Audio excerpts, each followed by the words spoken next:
രത്നങ്ങളും മനുഷ്യരുമായിട്ടുള്ള ബന്ധം പുരാതന കാലം മുതൽ ഉള്ളതാണ്. എന്നാൽ രത്നങ്ങൾ ഗ്രഹങ്ങളായിട്ട് ബന്ധപ്പെട്ട് നിൽക്കുന്നു.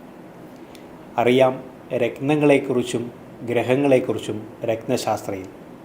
പതിവ് പോലെ കൂടെയുള്ളത് ഉണ്ണികൃഷ്ണൻ ശിവാസ്, പ്ലാനറ്ററി ജെമോളജിസ്റ്റ്. രത്നശാസ്ത്രത്തിലേക്ക് നമസ്കാരം. നമ്മൾ രത്നങ്ങൾ, പ്രീഷ്യസ് ആയിട്ടുള്ള പല രത്നങ്ങളും സെമി പ്രീഷ്യസ് ആയിട്ടുള്ള അല്പമൂല്യ രത്നങ്ങളെക്കുറിച്ചൊക്കെ നമ്മൾ ചർച്ച ചെയ്യാറുണ്ട്. പലപ്പോഴും നമ്മൾ ഒരു അമൂല്യ രക്തത്തിന് പകരമായിട്ട് ഉപയോഗിക്കാൻ പറ്റുന്ന അല്പമൂല്യ അല്ലെങ്കിൽ സെമി പ്രീഷ്യസ് ആയിട്ടുള്ള രത്നങ്ങളും പ്രേക്ഷകരോട് പങ്കുവയ്ക്കാറുണ്ട്.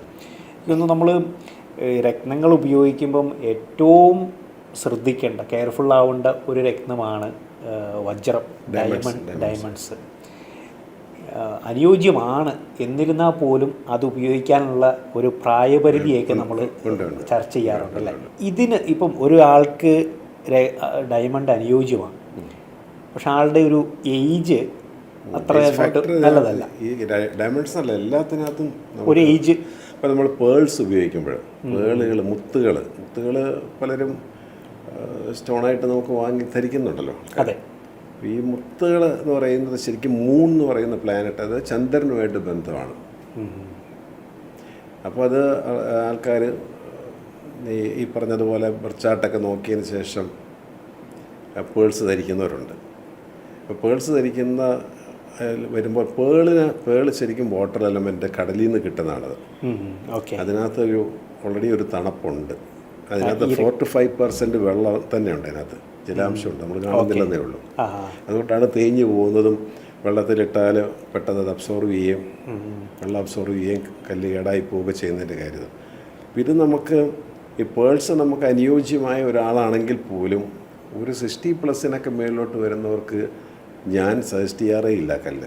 കാരണം വെച്ചാൽ അത് തണുപ്പാണ്, ബോഡിയിൽ റൊമാറ്റിക് കംപ്ലയിൻസ് ഉണ്ടാക്കാനും ചെറിയ തരത്തിലുള്ള സൈനസ് പ്രോബ്ലം ഉണ്ടാക്കാനും നമ്മുടെ ബോഡിയുടെ റെസിസ്റ്റൻസ് പവർ മുന്നോട്ട് ഏജ് ആകും തോറും കുറവാണ്. അതുപോലെ മെയിൻറ്റെയിൻ ചെയ്ത് കൊണ്ടുപോകണം അല്ലെങ്കിൽ ഹെൽത്ത്. എന്നാൽ പോലും ഏജ് ഒരു ഫാക്ടറാണല്ലോ. അതെ, ഇല്ലേ? അതൊരു പ്രകൃതി നിയമമാണ്. അതെ അതെ. അപ്പോൾ കൂടുതൽ തണുപ്പ്, ഒരുപാട് ചൂട് ഒന്നും ബോഡിക്ക് പറ്റുകയില്ലാത്തൊരവസ്ഥ. ആൾക്കാരൊരു 62, 63 കഴിയുമ്പോഴത്തേക്കും റിട്ടയർമെൻ്റ് ആയിട്ട് നിൽക്കുന്ന സമയം പേൾസ് യൂസ് ചെയ്യുമ്പം അത് പേള് നമ്മുടെ ബോഡിയിൽ ഈ തണുപ്പ് നമ്മളറിയാതെ തന്നെ കൂട്ടും. അറിയത്തില്ല, പിന്നെ ചെറിയ ചുമ തുടങ്ങും, മനസ്സിലാകത്തില്ല, ഈ കല്ലാ കിടക്കുന്നത് മനസ്സിലാകത്തില്ല. അങ്ങനെ വരുന്ന കാലഘട്ടത്തിൽ നമ്മൾ വളരെ നോക്കിയിട്ട് ഇതിൻ്റെ ശരിക്കും ഈ പ്രായം കൺസിഡർ ചെയ്യും. അങ്ങനെ വരുമ്പോൾ നമ്മൾ കൊടുക്കുന്നത് എന്താ വെച്ചാൽ ഈ പേള് മൂണിനെ എൻഹാൻസ് ചെയ്യേണ്ട ഒരു പ്ലാനറ്ററി പൊസിഷനാണ് അദ്ദേഹത്തിൻ്റെ. മൂൺ സ്റ്റോൺ എന്ന് പറയുന്ന സ്റ്റോൺ അവിടെ കൊടുക്കും, ചന്ദ്രകാന്ത്. അത് നമ്മൾ ഭൂമിക്കടിയിൽ നിന്ന് മൈൻ ചെയ്തെടുക്കുന്ന ഒരു റോക്ക് മിനറലാണ്. ഫ്ലഡ് സ്പാർ എന്ന് പറയുന്ന ഒരു മിനറൽ റോക്കാണ്. അത് കട്ട് ചെയ്ത് കൊണ്ടുവന്ന് ആ ചന്ദ്രൻ്റെ എനർജി നമ്മുടെ ബോഡിയിൽ കൊടുക്കാൻ കപ്പാസിറ്റി ഉള്ള ഒരു രത്നമാണ്. അതാണ് നമ്മൾ കൊടുക്കുന്നത്. അപ്പോൾ ഇത് കൊടുക്കുന്നതിൻ്റെ രീതികളാണ് ഞാൻ പറഞ്ഞത്. അല്ലാതെ ചന്ദ്രനെ എൻഹാൻസ് ചെയ്യുന്ന മുത്ത് കൊടുത്തേക്കാതെ ഏത് പ്രായക്കാരും കൊടുത്ത് അങ്ങനെ നിൽക്കിയിട്ട് കാര്യമില്ല. അങ്ങനെ ചെയ്യാൻ പാടില്ലത്. ചില രത്നങ്ങൾ നമുക്ക് ഇതിനനുസരിച്ചിട്ട് നമ്മൾ അതെ അതെ ഒന്നല്ലെങ്കിൽ മറ്റൊന്നുണ്ടല്ലേ, ഒന്നല്ലെങ്കിൽ മറ്റൊന്ന് ഉടനെ തന്നിട്ടുണ്ട്. പ്രകൃതി അങ്ങനെയാണ് തന്നിരിക്കുന്നത്. അത് കറക്റ്റായിട്ട് നമ്മൾ പോയി ചൂസ് ചെയ്യണത്, കറക്റ്റ് ആയിരിക്കണം നമ്മൾ എടുക്കുന്നത്. അതിലേക്കൊന്ന് എത്തിപ്പെടുക എന്നുള്ളതാണ് നമ്മുടെ ഒരു ടാസ്ക് എന്ന് പറയുന്നത് അല്ലേ. ഇപ്പോൾ നമുക്കൊരു ഇഞ്ചക്ഷൻ തരണമെങ്കിൽ ഒരു കുട്ടിക്ക് കൊടുക്കുന്നത് വളരെ മൈൽഡായിട്ടുള്ള, ഇപ്പോൾ നമ്മൾ മരുന്ന് മേടിച്ചാലോ കുട്ടികൾക്കുള്ള ഇൻഫൻറ്റ് അങ്ങനെ സിറപ്പുകളൊക്കെ അല്ലേ കൊടുക്കുന്നത് അല്ലേ. ഒരു 10 വയസ്സുള്ളതായിട്ടുള്ള പിള്ളേർക്ക് കൊടുക്കുന്നത് മരുന്നാണോ ഒരു 35 വയസ്സുള്ള ആൾക്ക് കൊടുക്കുന്നതല്ല. അതിൻ്റെ ഡോസേജ് വ്യത്യാസം ഉണ്ടാവും, അതിൻ്റെ ഇൻഗ്രീഡിയൻസ് വ്യത്യാസം ഉണ്ടാവും. ഇന്ന് പറഞ്ഞ പോലെ തന്നെയാണ് നമ്മുടെ ഈ പ്രായവും ആ ഒരു കാലഘട്ടവും ഒക്കെ ഒന്ന് നോക്കിയിട്ട് വേണം നമ്മൾ. കല്ലുകളിൽ നമുക്ക് പ്രീഷ്യസ് സ്റ്റോൺസ്, അമൂല്യ രത്നങ്ങൾ, സെമി പ്രീഷ്യസ് സ്റ്റോൺസ്, അല്പമൂല്യ രത്നങ്ങൾ, organic stones, corals, pearls, amber, അങ്ങനെയുള്ളത് ഇതെല്ലാം ഉണ്ട്. പിന്നെ കല്ലുകളുള്ളത് സിന്തറ്റിക് പേൾസ്, അങ്ങനെ പലതും മനുഷ്യനായിട്ട് ഉണ്ടാക്കുന്ന പല സംഗതികൾ, നിർമ്മിച്ചെടുക്കുന്ന പല സംഗതികളുണ്ട്. അപ്പോൾ ഇത് കല്ലിൻ്റെ ഒരു നേച്ചർ മനസ്സിലാകണം. ഈ കല്ല് എങ്ങനെയാണ് നമ്മുടെ ബോഡിയിൽ ആക്ടിവേറ്റ് ചെയ്യുന്നത്, ഈ കല്ല് എന്തിനെയാണ് റെപ്രസെൻ്റ് ചെയ്യുന്നത്, അത് ഈ വ്യക്തിക്ക് എങ്ങനെ സ്വാധീനം ഉണ്ടാക്കുന്നു എന്നുള്ള കാര്യങ്ങൾ നമുക്ക് ഈ ചാർട്ടും ഡിവിഷണൽ ചാർട്ടുകളും ഒക്കെ നന്നായി ചെക്ക് ചെയ്തതിന് ശേഷം മാത്രമാണ് നമ്മൾ കല്ല് സജസ്റ്റ് ചെയ്യുന്നത്. അതിനകത്ത് പ്രായം ഒരു പ്രധാന ഘടകമാണ്. ഇപ്പം ഈ പറഞ്ഞ നമ്മൾ ചോദിച്ചു വന്ന കാര്യം ഡയമണ്ട് അനുയോജ്യമാണ്, എന്നാൽ പോലും ആ ഒരു കാലഘട്ടം അല്ലെങ്കിൽ ആ ഒരു ഏജ് ഉപയോഗിക്കാൻ അത്ര നല്ലതല്ല. ഡയമണ്ട്സിൻ്റെ പ്രത്യേകത എന്ന് വെച്ചാൽ ഡയമണ്ട് റെപ്രസെൻ്റ് ചെയ്യുന്നത് വീനസ് എന്ന് പറയുന്ന റൊമാൻറ്റിക് പ്ലാനറ്റിൻ്റെ സ്റ്റോണാണ്. വീനസ് എന്ന് പറയുന്ന ഗ്രേക്ക് ഒരു സുന്ദരിയാണ്, റൊമാൻറ്റിക്കാണ് ആള്. റൊമാൻസാണ് ആ പ്ലാനറ്ററി പൊസിഷൻ കൊണ്ട് ഉദ്ദേശിക്കുന്നത് തന്നെ, മനസ്സിലായല്ലേ? അപ്പോൾ ഈ റൊമാൻറ്റിക്കായിട്ടുള്ള പ്ലാനറ്റിൻ്റെ സ്റ്റോണ് ഏത് കാലഘട്ടത്തിലാണ് അത് ഉപയോഗിക്കേണ്ടത് ചിന്തിച്ചു നോക്കാം. നമുക്കൊരു മാരേജുമായിട്ട് കണക്റ്റഡായിട്ട് ഒരു കാലഘട്ടം പഠനകാലത്ത് അത് ആവശ്യമുണ്ടോ എന്നുള്ളതാണ് എൻ്റെ ചോദ്യം. പഠനകാലം എന്ന് പറയുമ്പോൾ ആ ഒരു ടീനേജ് ടൈം 13, 14, 15, 16, 18 ഈ ഏജിൽ നമ്മൾ ഒരു റൊമാൻറ്റിക് പ്ലാനറ്റിൻ്റെ സ്റ്റോണ് ഒരു കുട്ടിയിൽ ആണാട്ടെ പെൺകുട്ടിയാട്ടെ കൊടുത്താൽ അത് ഗുണത്തേക്കാൾ ഏറെ ദോഷമായിരിക്കും. കാരണം ഇത് ഏറ്റവും ഹാർഡ്നെസ് ഉള്ള കല്ല്. അത് നമ്മൾ ഈ കുട്ടിക്ക് കൊടുത്താൽ ഈ കുട്ടിയുടെ പഠിത്തത്തിൽ നിന്ന് പെട്ടെന്ന് ഡെവിയേഷൻ വരും, റൊമാൻസിലേക്ക് തിരിയും.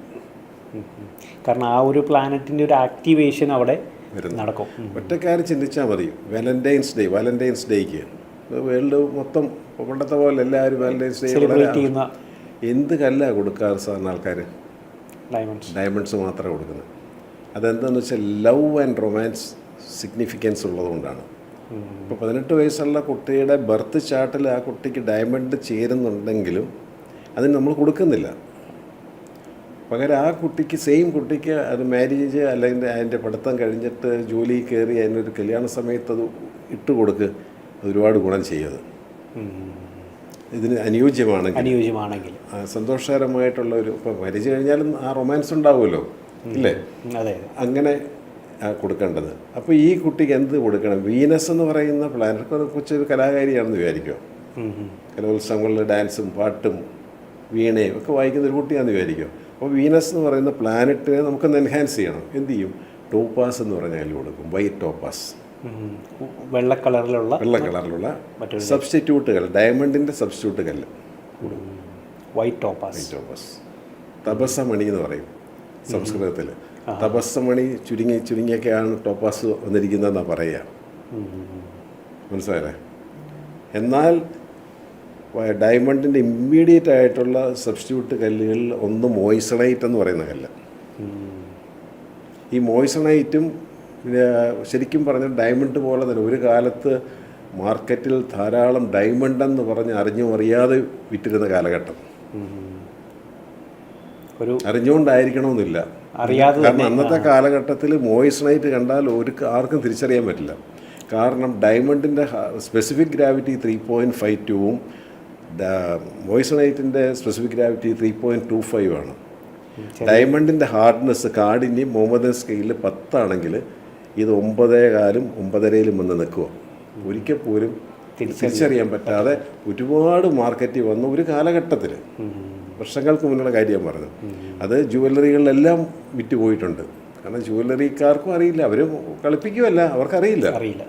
ഇപ്പം നമ്മുടെ ഷോപ്പിൽ വന്ന് ഒരു കല്ല് ഒരാൾ വന്ന് വാങ്ങുമ്പം ഞാനതിനെക്കുറിച്ച് അറിയണമല്ലോ. ഇപ്പം എനിക്കും അറിയാൻ പറഞ്ഞാൽ ഞാൻ ഒരു സപ്ലയറിൽ നിന്ന് മേടിച്ച് ഇങ്ങനെ കൊടുക്കണമെന്നല്ലല്ലോ. അതിന് ഇതിനെക്കുറിച്ച് നമ്മളും ബോധ്യവാനാകണം. ആ കാലഘട്ടത്തിൽ ഈ മോയ്സണൈറ്റിനെ കുറിച്ചിട്ടുള്ള ഒരു ഗ്രാഹ്യം കുറവ്, ഒരു നോളജ് കുറവ്, അവയർനെസ് കുറവ് കാരണം ആണിതിങ്ങനെ സംഭവിച്ചിട്ടുള്ളത്. അപ്പോൾ മൈനിങ് ആൻഡ് ജിയോളജി ട്രിവാൻഡ്രത്ത് ഇതിനൊരു സെമിനാർ തന്നെ സംഘടിപ്പിച്ചു. എനിക്കറിയാം, മൈനിങ് ആൻഡ് ജിയോളജിയിലെ ഡയറക്ടർ ബലരാമൻ സാർ ഇരിക്കുന്ന സമയം അദ്ദേഹം ഇപ്പോൾ റിട്ടയറായി. അപ്പോൾ ആ സെമിനാറിന് എന്നെ വിളിക്കുകയും ചെയ്തു, പുള്ളി ഇൻവൈറ്റ് ചെയ്തായിരുന്നു. കാരണം ഞാൻ ജെം സ്റ്റോൺസ് പലതും അവിടെ സാറുള്ള കാലഘട്ടത്തിൽ ടെസ്റ്റ് ചെയ്യാനൊക്കെ കൊടുത്തിരുന്നു. അപ്പോൾ അദ്ദേഹത്തിന് എന്നോട് വളരെ ഒരു സ്നേഹവും താല്പര്യമുള്ള ആൾ. ഞങ്ങൾ ഇന്ന് ഇതുവരെ കണ്ടിട്ടുമില്ല. കണ്ടിട്ടില്ല. എല്ലപ്പോഴും ഒരു മെസ്സേജ് അയക്കുമെന്നുള്ളതേ ഉള്ളൂ.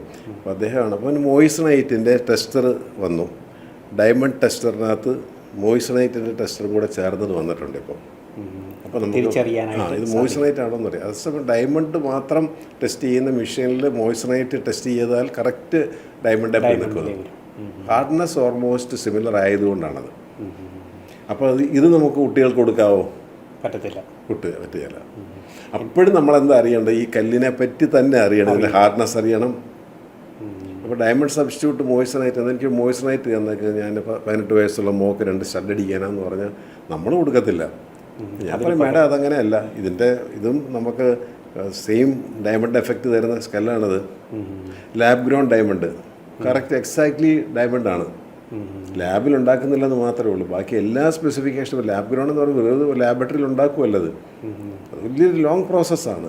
19th സെഞ്ച്വറിയിൽ ഇതിൻ്റെ ഇൻവെൻഷൻ തുടങ്ങി 20th 21st സെഞ്ച്വറിയിലാണത് ശരിക്കും അത് രൂപം കൊള്ളുന്നത്.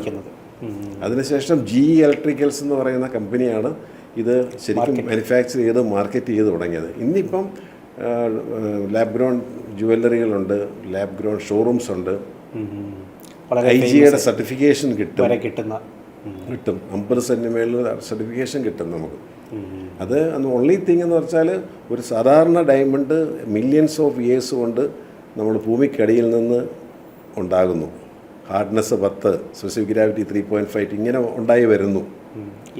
ഇത് അതേപോലെ തന്നെ ലാബിലുണ്ടാക്കുന്ന ഒറ്റയാഴ്ച കൊണ്ട്. അതാണ് ആ ഒരു ഡിഫറൻസ്. അപ്പോൾ പ്രൈസ് തീരെ കുറവാണ്. ഇപ്പോൾ ഇന്ന് നമുക്ക് ഗോൾഡും ഡയമണ്ട്സിലോട്ടൊന്നും എത്തി നോക്കാൻ മേലാത്ത തരത്തിലുള്ള, കാരണം ഇതിൻ്റെ ഗോൾഡ് പ്രൈസ് കൂടുന്നതനുസരിച്ചിട്ട് റിപ്പോ റേറ്റ് ചെയ്ത് ഡയമണ്ടിനെല്ലാം വ്യത്യാസം വരും. ഇതൊക്കെ സാധാരണ ഒരാൾക്കൊരു ആഗ്രഹം തോന്നിയാൽ എന്ത് ചെയ്യാൻ പറ്റും? ഒരു ഡയമണ്ട് ഇടണമെന്നൊരു ആൾക്കൊരു മോഹം. ഈ lab grown diamond correct same ആണിത്. നമ്മൾ ഡയമണ്ട്സിൻ്റെ ഒരു പ്രത്യേകതകൾ, അതിൻ്റെ സബ്സ്റ്റിറ്റ്യൂട്ട് സ്റ്റോണുകൾ, അതിൻ്റെ ഉപയോഗത്തിനെ കുറിച്ചൊക്കെയാണ് പറഞ്ഞത്. മോയിസ്നൈറ്റിനെ കുറിച്ച് പറഞ്ഞു, അതിനുശേഷം ലാബ് ഗ്രോൺ ഡയമണ്ടിനെ കുറിച്ച് പറഞ്ഞു. എല്ലാവർക്കും കൂടെ കൺഫ്യൂഷൻ ആവുമെന്ന് ഇപ്പം എനിക്ക് സംശയം. അതായത് ഡയമണ്ട്സിന് ഏറ്റവും കാഠിന്യമേറിയ രത്നമാണ് ഡയമണ്ട്. അത് തെറ്റിദ്ധരിപ്പിക്കുക, അതായത് ഡയമണ്ട് ആണോ എന്ന് തന്നെ ആൾക്കാർ വിചാരിച്ചിരുന്ന ഒരു കാലഘട്ടം ഉണ്ടായിരുന്നു അതിൻ്റെ ഒരു മോയിസ്നൈറ്റ് എന്ന് പറയുന്നത്. പക്ഷേ ഇപ്പം ഇതിലേക്ക് വരുമ്പോൾ ഡയമണ്ട് ഉപയോഗിക്കാൻ ഒരു താല്പര്യമുള്ള ഒരാൾക്ക് പറ്റുന്ന രീതിയിലേക്ക് ലാബ് ഗ്രോൺ ഡയമണ്ട് വന്നിട്ടുണ്ട്. ഇതെല്ലാം ഈ സർട്ടൺ ഏജിന് ശേഷമാണ് ബെറ്റർ. പഠനകാലത്ത് അത് അത്ര നല്ലതല്ല എന്നാണ് എൻ്റെ ഒരു പേഴ്സണൽ എക്സ്പീരിയൻസ് ആണിത്. നമ്മളിതിനകത്തുനിന്ന് നമ്മൾ പഠിച്ചിരിക്കുന്ന കാര്യമാണ്. കാരണം രസരത്ന സമുച്ചയത്തിൽ വാഗ്ഭടൻ വജ്രം കൊണ്ടുള്ള ഭസ്മം, സെക്ഷുവൽ വൈറ്റലിറ്റിയൊക്കെയാണ് പറഞ്ഞിരിക്കുന്നത്. അപ്പോൾ ആ ഒരു സെക്ഷുവൽ വൈറ്റലിറ്റി 18 വയസ്സിലും 17 വയസ്സിലും വേണമെന്ന് നിങ്ങൾ തന്നെ ചിന്തിക്കാം. കാരണം ഞാൻ ഇതിന് മുന്നേ ഇത് പറഞ്ഞപ്പോൾ ഒരുപാട് കോൺട്രവേഴ്സി ആൾക്കാർ പറഞ്ഞിരുന്നു. ഞാൻ പറഞ്ഞൊരു കുഴപ്പമില്ല. നമ്മുടെ ഷോറൂമിൽ എല്ലാം ഏറ്റവും വാല്യുബിളായിട്ട് വെച്ചിരിക്കുന്ന സാധനം ഡയമണ്ട് തന്നെയാണ്. ഡയമണ്ട് ഒരു 10 റിങ് മേടിച്ച് വെക്കുമ്പോൾ തന്നെ നല്ല എമൗണ്ട് ആവും. ഇത് ഞാൻ വിൽക്കാൻ വെച്ചിരിക്കുന്നതാണ്. ആ വിൽക്കാൻ വെച്ചിരിക്കുന്നത് ഞാൻ തന്നെയാണ് പറയുന്നത്. ഇത് പഠിച്ചുകൊണ്ടാണ്. നമുക്ക് അടിയും തടയും പഠിച്ചാൽ എല്ലാം പറ്റിയാലെന്ന് പറഞ്ഞ പോലെ ഇതിനൊരു റെസ്ട്രിക്ഷൻ ഉണ്ട്. ഇപ്പം നമ്മുടെ ഷോറൂമിൽ വന്നാൽ നമ്മൾ കൊച്ചു കുട്ടികൾക്ക് ഇത് അടിക്കാനൊക്കെ വന്നാൽ ഞാൻ പറയും വേണ്ട, നമുക്കല്ലാത്ത കല്ലുകളുണ്ട്, അതിലെടുപ്പോൾ തൽക്കാലം. എന്നിട്ട് നമുക്ക് ഇതിനൊരു ഏജ് ആകുന്ന സമയത്ത് നമുക്ക് ഇടിക്കാം എന്ന് ഞാൻ പറയാറുണ്ട്. നമുക്കറിയാവുന്ന ചില ഒന്നും പ്രശ്നമല്ല എന്ന് പറഞ്ഞവർക്ക് എന്നാൽ ഓക്കെ. കാരണം നിങ്ങൾക്ക് വിശ്വാസം ഉണ്ടെങ്കിലും ഇല്ലെങ്കിലും കല്ല് പ്രവർത്തിക്കും. ഐദർ നെഗറ്റീവ് അല്ലെങ്കിൽ പോസിറ്റീവ് അതുണ്ടാവും. അത് കറക്റ്റാണ്, അത് സംശയമില്ലാത്ത കാര്യം. അപ്പം ഈ നമ്മൾ പറഞ്ഞു വന്ന കാര്യം, ഈ ഡയമണ്ട് സൂട്ടബിൾ ആണ്, മാച്ചിങ് ആണ്. പക്ഷേ ആ ഒരു കാലഘട്ടത്തിൽ വേണ്ട. അപ്പോൾ അതിനകത്ത് മോയിസണൈറ്റും വേണ്ട, ലാബ് ഗ്രോണും വേണ്ട, അതുപോലെ തന്നെ വൈറ്റ് സഫയറും വേണ്ട. വൈറ്റ് സഫയർ ഈ ഒരു വെള്ള പുഷ്യരാഗം എന്ന് പറഞ്ഞ പൗർണമി രത്നം എന്ന് പറയുന്നത് നല്ല ഡയമണ്ട് പോലെ ഇരിക്കുന്നത്. അതുകൊണ്ടാണ് പൗർണമി രത്നം എന്ന് അതിന് പണ്ട് പോലെ പേരുള്ളത്. ഫുൾ മൂൺ കാണുന്ന പോലെ ബ്രൈറ്റ്നെസ് ഉള്ളത് ഡയമണ്ട് ഇമ്മീഡിയറ്റ് സബ്സ്റ്റിറ്റ്യൂട്ട്. അത് വൈറ്റ് സഫയർ അതും വേണ്ട. അതിനെക്കുറിച്ച് ഹാർഡ്നെസ് കുറഞ്ഞ ടോപ്പാസ് ഇടാം, ഓപ്പൽസ് ഇടാം. ഓപ്പൽസും ഇതിന് പറ്റും. ഓപ്പൽസ് എല്ലാം പറ്റും. ഇതെല്ലാം വീനസ് എന്ന് പറയുന്ന പ്ലാനറ്റിനെ ഒന്ന് ട്രിഗർ ചെയ്യും. ഈ വീനസിന്റെ ഒരു പ്രത്യേകത, ആ ഒരു പ്ലാനറ്റിന്റെ പ്രത്യേകത ഒന്ന് പറയുന്നത് ഈ പറയുന്ന റൊമാൻസ്, തിയേറ്റർ, മ്യൂസിക്, അതായത് കലാപരമായിട്ടുള്ള എല്ലാ കലാ, സാഹിത്യം, എല്ലാം ഇതിനകത്ത് അണ്ടറിലാണ് വിടുന്നത്. ഇത് ശരിക്കും വീനസിന്റെ ഇൻഫ്ലുവൻസ് ഇല്ലാതെ ഒരു ആർട്ടിസ്റ്റുകളും കാണത്തില്ല. അതായത് ഈ കലാകാരന്മാർക്കൊക്കെ ഈ പറയുന്ന പ്ലാനറ്റിന്റെ ഫിലിം സ്റ്റാർസ് ആകട്ടെ, തിയേറ്റർ ആർട്ടിസ്റ്റ് ആകട്ടെ, സിംഗേഴ്സ് ആകട്ടെ, ഇൻസ്ട്രുമെൻറ്റ്സ് കൈകാര്യം ചെയ്യുന്നവരാകട്ടെ, ഇവർക്കെല്ലാം നമുക്ക് കറക്റ്റ് നമുക്ക് ഈ വീനസിന് ഒരു ഇൻഫ്ലുവൻസ് ഉണ്ടാവും. ഞാൻ ഈയിടെ ഒരു മൃദംഗ ആർട്ടിസ്റ്റ്, പുള്ളിക്ക് വലിയ ഡേറ്റ് ഓഫ് ബർത്തും അറിയത്തില്ല, ടൈം വർഷം പേര് പറയുന്നില്ല, വർഷം ഉള്ള ഔട്ട്സ്റ്റാൻഡിങ് ആയിട്ടുള്ള പെർഫോമറാണ്, കേരളത്തിലെ പെർഫോമറാണ്. ഇപ്പോൾ പുള്ളിയെ ഞാനുമായിട്ട് സംസാരിച്ചപ്പോൾ എനിക്കൊരു ഡയമണ്ട് ഒരു സ്റ്റഡ് അടിക്കണമെന്ന് പറഞ്ഞു. എനിക്ക് ഒരു സംശയം ഉണ്ടായില്ല, പുള്ളിയുടെ അടിച്ചോളാൻ പറഞ്ഞു. പക്ഷെ പുള്ളിക്ക് ഞാൻ ടാപ്പ് ഗ്രൗണ്ടാണ് കൊടുത്തിരിക്കുന്നത്. കാരണം അത്രയും പൈസ വരത്തില്ല. ഒരു 50 സെൻസിൻ്റെ ഒരൊറ്റ ഒരെണ്ണം അടിച്ചു കൊടുത്തിട്ടുണ്ട്. പുള്ളി ഒരു കുഴപ്പമില്ല മാഷെ, ഉഗ്രനായിട്ട് പോകുന്നു, പ്രോഗ്രാം നന്നായിട്ട് പോകുന്നു. തന്നെ ഈ സ്റ്റേജിലിരുന്ന ഇത് വെട്ടിത്തിളങ്ങും. സ്റ്റേജിലിരുന്നാൽ ഇത് ശരിക്കും പറഞ്ഞാൽ ലൈറ്റ് അടിച്ചിരിക്കാൻ തോന്നുന്നു നമ്മളെ, അത്ര ഫ്ലാഷ് ആയത്. കാരണം നമ്മൾ കൊടുക്കുന്ന VVS D കളറാണ്, ടോപ്പ് ക്ലാരിറ്റിയാണ്. E2F colour normal, D colour അതിൻ്റെ ടോപ്പ്. ഡയമണ്ട് നിങ്ങൾ മേടിക്കുമ്പോഴും അങ്ങനെയാണ്. നമ്മൾ ഡയമണ്ട് കടകളിലെല്ലാം ഉണ്ട്. പക്ഷെ നമ്മൾ മേടിക്കുക, ഇനിയിപ്പം ഇതെല്ലാം നോക്കിയിട്ട് മേടിക്കുമെന്ന് വിചാരിക്കുക, അല്ലെങ്കിൽ ഒന്നും നോക്കാതെ ഞാനങ്ങ് മേടിക്കുക. മകളുടെ കല്യാണത്തിന് ഒരു ഡയമണ്ട് സെറ്റ് കൊടുക്കണം എന്ന് പറഞ്ഞ് പോയി മേടിക്കുമ്പോൾ നാച്ചുറൽ ഡയമണ്ട് എന്ന സർട്ടിഫിക്കറ്റിൻ്റെ അടിയിൽ കാണും. അത് മാത്രമായിരിക്കും നമ്മൾ ചെക്ക് ചെയ്യുന്നത്. പക്ഷെ അതിൻ്റെ മേളിൽ ഗ്രേഡ് എഴുതിയിട്ടുണ്ട്. ഏത് കാറ്റഗറി? VVS IF മുതൽ ഇങ്ങോട്ടുണ്ട്. IF എന്ന് പറഞ്ഞാൽ ഇന്റേണലി ഫ്ലോലെസ്, ഒരു ഫ്ലോസും അതിനകത്ത് കാണത്തില്ല. അതിന് GI നമ്മൾക്ക് ഇൻവെസ്റ്റ്മെൻ്റ് എന്നുള്ള നിലയിൽ ഒരു ഡയമണ്ട് മേടിക്കുകയാണെങ്കിൽ ഒരു സോളിറ്റയർ IF ക്വാളിറ്റി മേടിക്കാനായിട്ട് മേടിക്കുക. നല്ല കളർ, D കളർ പോലത്തെ കളർ ഉണ്ടെങ്കിൽ അത് മേടിക്കുക. GIA certification, gemmological institute of അമേരിക്കയുടെ സർട്ടിഫിക്കറ്റ് മേടിക്കുക. ഇത് നിങ്ങൾക്ക് ലോകത്തെവിടെയും വിൽക്കാം. സോളിറ്റയർ എന്ന് പറയുന്നത് എനിക്ക് തോന്നുന്നു കുറച്ച് വലിയൊരു ക്യാരക്ടേജിനെയാണ് നമ്മൾ സോളിറ്റയർ എന്ന് പറയുന്നത്. സാധാരണ നമ്മുടെ ആഭരണത്തിലൊക്കെ ഇപ്പം റിങ്ങിലോ അല്ലെങ്കിൽ നെക്ലേസിലൊക്കെ ഉണ്ടാവുന്ന വളരെ ചെറിയ 50 സെന്റ് മേളിൽ നമുക്ക് സോളിറ്റയർ എന്ന് പറയാം. അതാ അങ്ങനെ അതേപോലെ കാണുന്നത്. അപ്പോൾ ഇത്ര ഉള്ളൊരു സാധനം ലക്ഷക്കണക്കിന് രൂപയുടെ ഇൻവെസ്റ്റ് ചെയ്യുന്ന ആൾക്കാരുണ്ട്. പിന്നീട് അതിൻ്റെ ഒരു അപ്രിസിയേഷൻ കൊണ്ട് നടക്കാനായിട്ട് നിങ്ങൾക്ക് 2 കോടി 3 കോടിയും കാശ് കൊണ്ടാൽ വെറുതെ. ഇപ്പോൾ ഡയമണ്ട് ഇത്രേ ഉള്ളൂ. ഇങ്ങനെ ചിന്തിക്കുന്ന ആൾക്കാരുണ്ട്, വാങ്ങുന്നവരുണ്ടാവും. എനിക്ക് മനസ്സിലായല്ലേ? അപ്പം ഇങ്ങനെ ആണ് ഇതിൻ്റെ. അപ്പോൾ അതിനകത്ത് നമ്മൾ ആ ഗ്രേഡ് നോക്കണം. പിന്നെ നമ്മളെ പോലുള്ള നോർമൽ ആൾക്കാർക്ക് VVS EF കളർ, നമുക്കിപ്പോൾ ഒരു നെക്ലസ് മേടിക്കണം, ഒരു കല്യാണത്തിന് ആഗ്രഹം, VVS EF colour, E2F colour ഉപയോഗിക്കാനായിട്ട് ഒരു കുഴപ്പമില്ല. നമ്മൾ ഡയമണ്ട്സിനെ കുറിച്ചാണ് പറഞ്ഞു വന്നിരുന്നത്. അതിൻ്റെ ഉപരത്നങ്ങൾ അല്ലെങ്കിൽ അതിന് പകരമായിട്ട് ഉപയോഗിക്കാൻ പറ്റുന്ന രത്നങ്ങളെ കുറിച്ച് പറഞ്ഞു. ആ കൂടെ പറഞ്ഞ ഒരു കാര്യമായിരുന്നു വൈറ്റ് സഫയർ. ഡയമണ്ടിൻ്റെ ഒരു ഇമ്മീഡിയറ്റ് ആയിട്ടുള്ള ഒരു സബ്സ്റ്റിറ്റ്യൂട്ട് രത്നമാണ്. ഡയമണ്ടിൻ്റെ ഹാർഡ്നെസ് വരുന്നില്ല. കാരണം ഡയമണ്ട്, മോയ്സ്ചറൈറ്റ്, ലാബ് ഗ്രോൺ ഒക്കെ ഓൾമോസ്റ്റ് ഹാർഡ്നെസ് ഡയമണ്ടുമായിട്ട് സെയിമാണ്. മനസ്സിലായില്ലേ? അപ്പോൾ ഈ വിവിധ രത്നങ്ങളും വിവിധ തരത്തിലുള്ള ഹാർഡ്നെസ്സാണ്. അത് നമ്മൾ ഏതൊക്കെ പ്രായത്തിൽ എന്തിനു വേണ്ടി എന്നുള്ളതെല്ലാം ചിന്തിച്ചതിന് ശേഷം വേണം നമ്മൾ കല്ല് സജസ്റ്റ് ചെയ്യാനായിട്ട്. സജഷൻ്റെ കാര്യം ഞാൻ പറഞ്ഞു. അല്ലാതെ നമ്മളിപ്പോൾ ഒരു ദശാകാലം നടക്കുന്ന അതിൻ്റെ കല്ല് അങ്ങനെയല്ലത്, കറക്റ്റ് അല്ലത്. അപ്പോൾ അത് നമ്മൾ വൈറ്റ് സഫയറിലേക്ക് വരുമ്പം ഈ പറഞ്ഞ പോലെ ഞാൻ പറഞ്ഞ പൗർണമി രത്നം എന്ന് പറയുന്ന അതേപോലുള്ള ഭയങ്കര ബ്രൈറ്റ്നസ് ഉള്ള കല്ല. നല്ല വൈറ്റ് സഫയർ ഇപ്പോൾ കിട്ടുന്നില്ല. വളരെ റെയറാന്ന് തോന്നുന്നു. വളരെ റെയർ എന്ന് പറഞ്ഞാൽ യെല്ലോ സഫയറിൻ്റെ ലോട്ടിനകത്തുള്ള കളറ് കുറഞ്ഞ വെള്ളക്കല്ലുകളാണ് ഇപ്പോൾ വൈറ്റ് സഫയർ എന്ന് പറഞ്ഞ് വരുന്നത്. പക്ഷെ അത് നമ്മൾ കാലക്രമത്തിൽ ഉപയോഗിക്കുമ്പോൾ വെയിൽ കൊണ്ടിട്ട് ഇത് മഞ്ഞ കളറിലേക്ക് മാറും. അപ്പം നമ്മൾ വൈറ്റ് സഫയർ ഉപയോഗിക്കുന്നത് വീനസിനെ പ്രൊമോട്ട് ചെയ്യാനാണെങ്കിൽ മഞ്ഞയാകുമ്പോഴത്തേക്കും അത് യെല്ലോ സഫയറിൻ്റെ ഗുണമാണ് പിന്നെ ചെയ്യുന്നത്. അത് ചിലപ്പം ഗുണത്തേക്കാളേറെ ദോഷം ചെയ്യാൻ സാധ്യതയുണ്ടല്ലേ? എനിക്കൊന്നും ഇത് കിട്ടാൻ ഇതുപോലെയുള്ളൊരു കുറവ് അല്ലെങ്കിൽ അതിൻ്റെ ഒരു റെയർ ആയതുകൊണ്ട് തന്നെ വൈറ്റ് സഫയറിന് റേറ്റ് അല്ലെങ്കിൽ പ്രൈസിൽ കുറച്ച് അധികമുള്ള രത്നമാണ്. അതെ. നല്ല വൈറ്റ് സഫയർ വളരെ ബുദ്ധിമുട്ടാണ് കിട്ടാനായിട്ട്. തന്നെ ഈ ഒരു റിസ്ക് ഇതിനകത്തുണ്ട്. നമ്മൾ മോതിരം റിങ്ങിലോട്ടോ സ്റ്റഡിലോട്ടൊക്കെ നമ്മൾ മൗണ്ട് ചെയ്ത് കൊടുക്കുന്നവരെയും കുഴപ്പമില്ല. ഇത് ഉപയോഗത്തിൽ കാരണം നല്ല yellow sapphire, Sri Lankan pale yellowish sapphire, yellow sapphire നമ്മൾ ഷോറൂമിൽ ഇരിക്കുമ്പം അതിൻ്റെ കളർ കുറയും.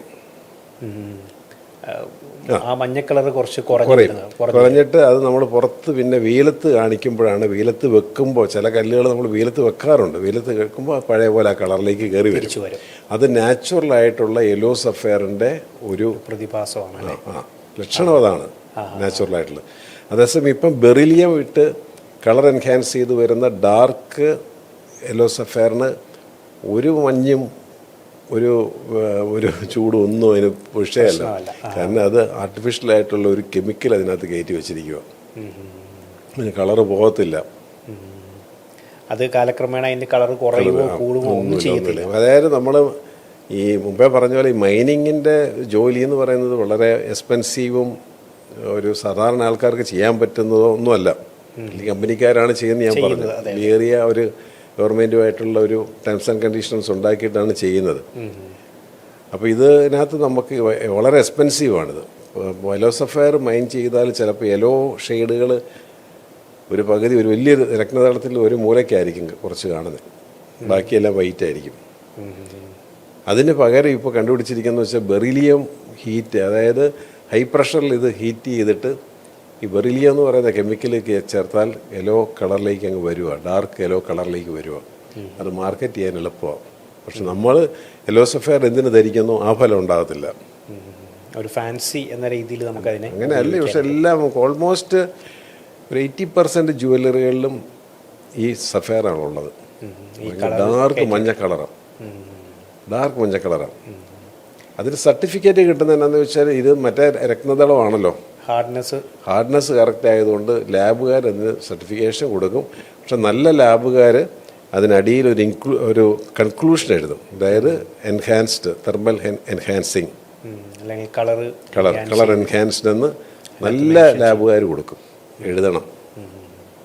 നമ്മൾ നാച്ചുറലായിട്ടുള്ള യെല്ലോ സഫയർ കൊടുക്കുമ്പോൾ നാച്ചുറൽ യെല്ലോ സഫയർ കൺക്ലൂഷനിനകത്ത് നാച്ചുറൽ എന്ന് തന്നെ കാണും.